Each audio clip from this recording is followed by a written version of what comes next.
এইদিকে আমরা ঘুরে আসার পর তো খাওয়া দাওয়া সেরে নিয়েছি, আর তারপরে কি কি ঘটেছে তোমরা শুনতে থাকো। জানো বন্ধুরা, আমরা যে বাসে গেছিলাম বাসটা ধাবাতে গিয়ে দাঁড়ালো, তারপর থেকে আর চলছে না।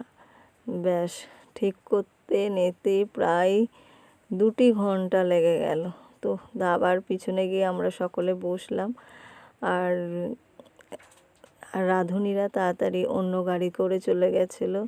আমাদের টিফিন তো কপালে জোটেনি। আর এদিকে তোমাদের রাঁধুনিরা রান্না করেছে, গিয়ে আমরা শুধু ভাত খাওয়া হলো আমাদের। আমরা টোটোয় করে আসার সময় রাম মন্দিরটা পাশ দিয়ে আসছিলাম। তো রাম মন্দিরটা খুব সুন্দর করেছে, জানো, পারলে তোমরা একটু দেখে আসবে। আর আমরা যে হোটেলটায় এসেছি আজব আজব ঘটনা আমাদের সাথে ঘটেছে। অনেক কিছু হারিয়ে গেছে আমাদের এসে, মানে মাছ হারিয়ে গেছে, শুটকি মাছ। আবার এদিকে তোমার হারিয়ে গেছে বাচ্চা দুটো এসেছে, তাদের জামা কাপড় নতুন পরে গেছিলো, দিয়ে স্নান করেছিল সমুদ্রে। তো জামা দুটো প্যাকেট চিকচিকে প্যাকেটে ভরা হয়েছে, দিয়ে দোকানে গেছে, এদিকে তোমার কানে কিনতে ঢুকেছে, তারপরে দোকানে ছেড়ে দিয়েই চলে এসেছে। তারপরে হোটেলে রুমে এসে বলে যে এই প্যাকেট কই খোঁজাখুঁজি করে। আবার দৌড়াতে দৌড়াতে 10 মিনিট পর গেলাম।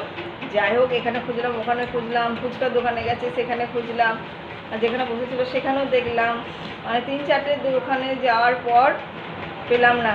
তারপরে লাস্টে বললাম যেখানে বসে আছি ওই দোকানটার কাছে চলো দেখিনি। তাও আমি জিজ্ঞাসা করিনি, যে পালিয়ে আসছিলাম। তারপরে কি মন হলো যে একটু জিজ্ঞাসা করি। ওদের সঙ্গে এইসবগুলোই ঘটনা ঘটেছে বন্ধুরা, কি বলবো। দুটির মাথারও বুদ্ধি নেই গো, যে আমি বলছি যে খুঁজে পাচ্ছি না দেখে চলে আসছি। তারপরে কি মনে গেল যে দোকানওয়ালাটাকে একবার জিজ্ঞাসা করে দেখিনি।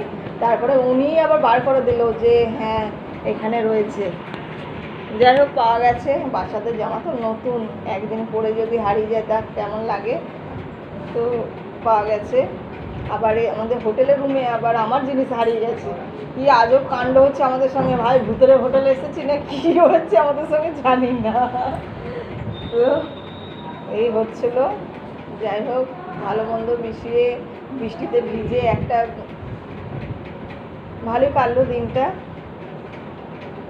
তো এবার বাড়ি যাওয়ার পালা। খাওয়া দাওয়া হয়ে গেছে।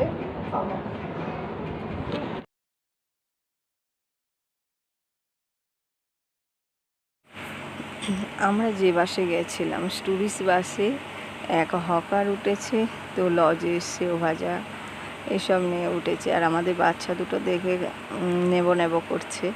আর আমি বলতে লেগেছি এই যে দীঘা টু বর্ধমান বাদাম নেবে সেও ভাজা, সেই নিয়ে একটা হাসাহাসি হচ্ছে। আর এইদিকে আমাদের পুচকেটা পরপর নিয়েই গেছে। আর ভিডিওটা ভালো লাগলে লাইক করো, কমেন্ট করো, শেয়ার করো। এখনকার মতো বাই।